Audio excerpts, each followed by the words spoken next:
If you think your people carrier's a bit thirsty in the old gasoline department, you should try doing the school run in one of these. An F-15 fighter jet burns up to 4.5 litres of fuel every kilometre, and as they cover a mile in the blink of an eye, that's one gas-hungry bird. Worse still, to keep it light, the F-15 carries a maximum fuel load of 12,000 litres. So to make sure it stays in the air, it has to be refueled in the skies, which is one of the most dangerous aircraft operations there is. So how do they do it?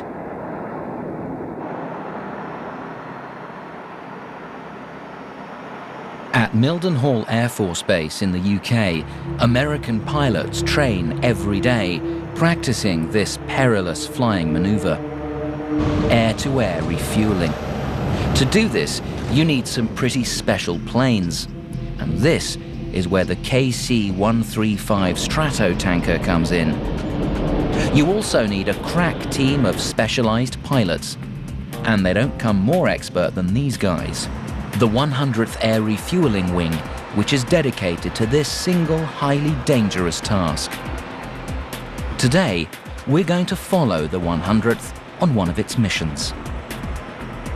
This is Matt, and he's the commander. Since I was a young child, I'd always looked up in the skies and seen aircraft flying around and always wanted to be one of those guys, one of the pilots that were in the aircraft. So I'm lucky to have this job, and yes, I do. I love it. The KC-135 is carrying close to twice its own weight in fuel. That's over 125,000 litres, enough to keep a normal car running for almost 50 years. But carrying that much fuel is itself highly dangerous. Much of it is stored in 6 huge fuel tanks spread through the main body of the plane, but a large quantity is also stored in the plane's wings. They carry fuel in the wings for one remarkable and worrying reason. If they didn't, the wings would snap off. The design for the fuel to be in the wings is physics. What happens with wings is they fly up. And if all the fuel were in the middle of the airplane and all the weight were in the middle of the airplane, your wings would actually fly up so high that they would separate from the airplane. And so with the fuel in the wings, it keeps the wings down as they create the lift. The KC-135 is the workhorse of the Air Force. Sturdy and reliable, it's been in service for 50 years, and there are still more than 500 of them in use around the world. But air-to-air refueling is so dangerous, there's no room for error, so the safety checks are doubly important. You really have to check to make sure everything looks good, because the wings are really heavy right now. Our jet's under a lot of stress with this much fuel. So everything looks good today. The checks complete, their mission begins.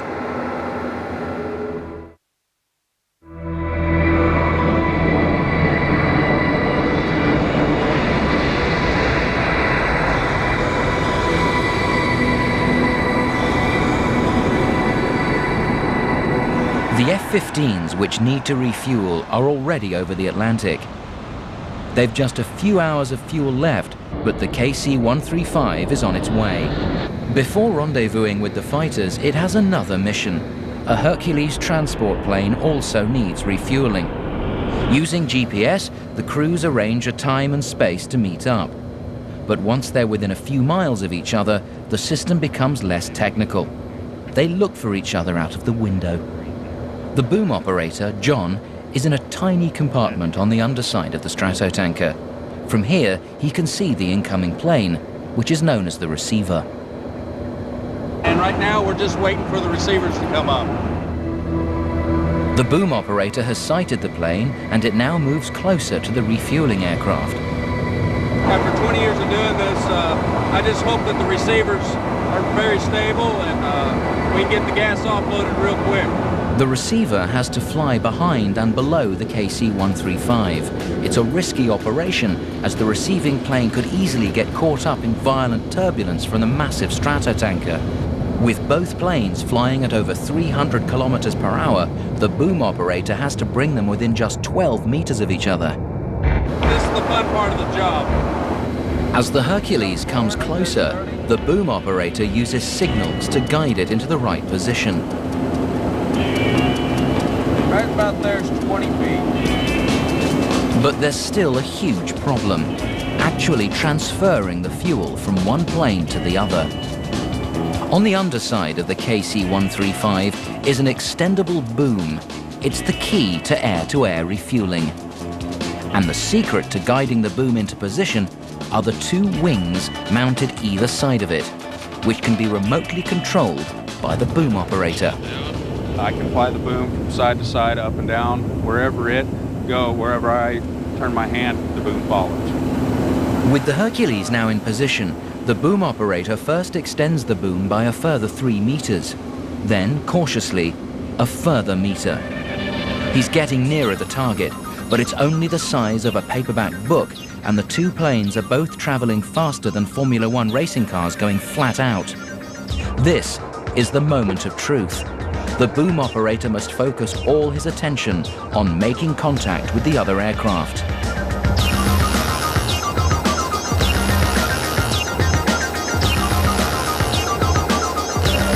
Bullseye. When the boom locks, it completes an electrical circuit between the two planes. Now the pilots take over. The Stratotanker can transfer a staggering 4,000 liters every minute, but moving that much fuel that fast is a massive threat to the stability of the plane. This is what we call a fuel panel, and in each number stands for the amount of fuel that's in that tank. So what we do is we look at the tanks and we say, okay, let's take a little out of this tank and give it to him, and we can actually stop the refueling and go to another tank while he's in contact. So it makes things a little easier. However, we have to watch the center of gravity while we're doing that to make sure that we don't give too much fuel from the rear of our plane, or our plane does this. If we give too much in the front, then our plane does this. So you're constantly monitoring everything. These planes transfer fuel at a phenomenal rate. In 24 hours, an ordinary petrol pump still wouldn't transfer as much fuel as this plane does in just 8 minutes. Once they've refueled the Hercules, it's time to disconnect. Offload complete, disconnected. And with its tank now full again, the Hercules is ready to continue on its journey. But for the KC-135, it's time to meet up with the F-15s.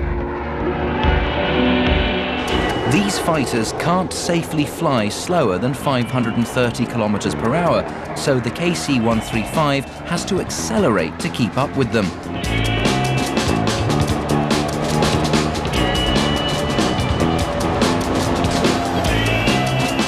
But once the F-15 has locked on, transferring 1,000 liters of fuel is done in a matter of seconds.